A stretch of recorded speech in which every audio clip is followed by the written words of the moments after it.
Hello, I have what I think is the first in a series of can conditioned mixed fermentation table beers from Treehouse. It's Earl Grey Stately. So it seems like they're going to make all these stately brand of table beers and then use different flavorings, but the first one's come out is one with Earl Grey tea. They say the base beer carries notes of mild funk and straw, and the addition of tea adds a sweet lemony orange aroma. Blah blah blah. Most people have had Earl Grey tea. Uses bergamot citrus in it, and yeah, I like Earl Grey.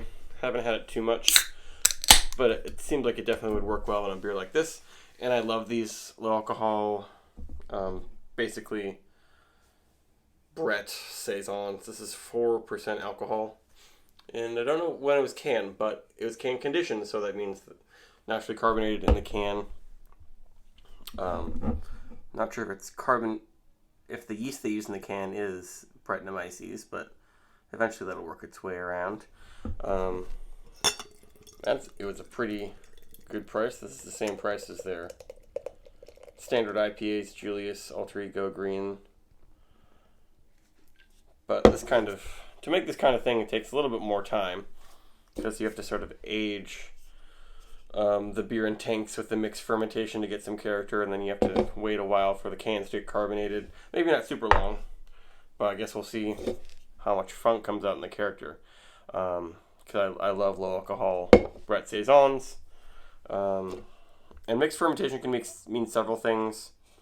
I think this one's definitely bready. They say mild funk, but you can make just Mixed-Ferm like lactobacillus and Saccharomyces beer that don't use Brettanomyces yeast that creates that funk. Head looks pretty good. The carbonation is not going crazy, but developed a pretty big head, and I hear a lot of bubbles popping. That smells good, yeah. It's got a little bit of that overripe sort of peach Brett, overripe stone fruit thing. Yeah, they don't mention that, but that's what I always get from certain Brettanomyces beers.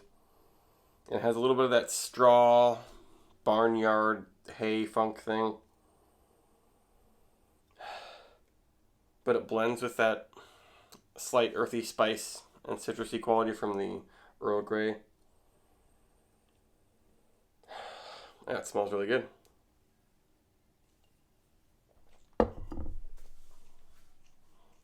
Ooh, lots of Earl Grey in this. Yeah, anyone who loves Earl Grey with like maybe a little bit of lemon, fresh squeezed lemon in there, might like this beer. I mean, unless you don't like beer or you don't like any kind of Brettanomyces funk. The funk is not strong in this, but it is definitely noticeable. And it works really well. Though I'm hoping or assuming that they have other statelies that come out, but they feature not necessarily Earl Grey. Like I'm hoping they do dry hopped ones, not just teas. They don't really give any hint, but they don't say anything about being a tea series. Beers featuring tea editions, and yeah, it's pretty well carbonated. Although it's only 4%, that natural carbonation makes it pretty fluffy and seems sort of bigger in the mouthfeel. Even though it's not that crazy carb, but enough to make it very lively and help with that mouthfeel.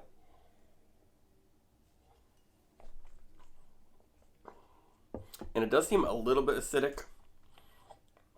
Though it has this like big fruitiness that makes it seem like it has some sweetness to it and it does have body to it, it's still super dry.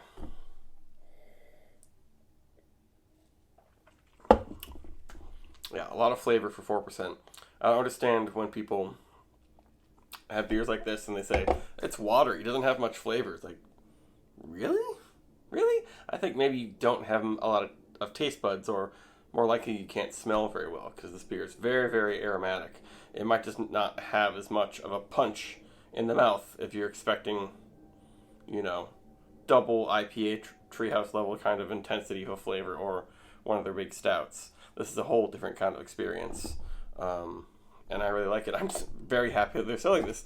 Because in the past, I'd have to travel farther or really look out for a beer like this to be available. There are some breweries that make stuff like this, like Amory's Tomb in Maynard, Massachusetts. They do some of my favorite saisons, and they almost always have a similar beer called Silver Tree available. It's more hop focused, but very similar. Um, that one's probably a little bit better, but this is really, really quite similar actually.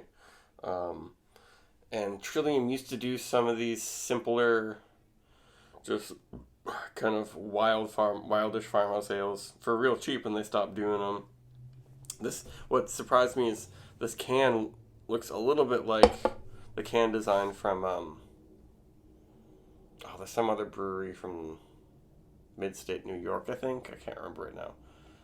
I can't remember the name of them, but they do a lot of Mixed-Ferm canned beers, and they just kind of have a similar aesthetic. I can't think of the name now. It's like, blah. I've reviewed them before and liked them a lot. But I'm getting rambling. So this one, it has all sorts of citrusy stuff, but it comes back to a little bit of a grapefruity type thing, and a spicy black pepper, but like fruity, freshly ground, spicy black pepper. Really refreshing. It would be a great beer in the summertime. But I'm excited for them to do more in the series because they definitely nailed this. I'm very happy with it, I would say. Especially because some of their other saisons and Brett beers are like, what? There's not much going on here. Where's the Brett? Where's this? And it turned out kind of weird, but this, I feel like they nailed it. So I'd give this a 4.5. Bye.